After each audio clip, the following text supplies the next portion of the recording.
பஞ்சாபில் இருந்து இங்கிலாந்து சென்று கொண்டிருந்த ஏர் இந்தியா போயிங் விமானத்தில் திடீரென இயந்திர கோளாறு ஏற்பட்டதால் பயணிகள் அச்சமடைந்தனர். அமிர்தசரஸ் விமான நிலையத்திலிருந்து பர்மிங்ஹாமை நோக்கி பறந்த ஏர் இந்தியா விமானம் தரையிறங்குவதற்கு முன்பாக இயந்திர கோளாறில் சிக்கியது.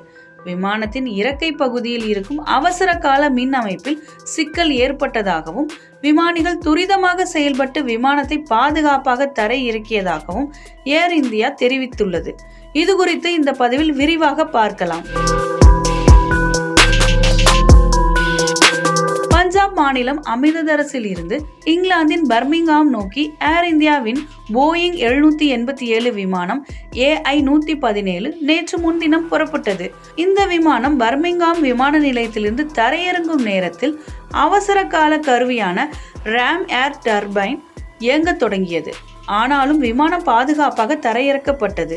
இந்த ராம் ஏர் டர்பைன் என்பது விமானத்தில் உள்ள இரு இன்ஜின்களும் செயலிழந்தாலோ ஹைட்ராலிக் செயலிழப்பு ஏற்பட்டாலோ அவசர கால மின்சாரத்தை உருவாக்க ராம் ஏர் டர்பைன் தாமாக இயங்க தொடங்கும்.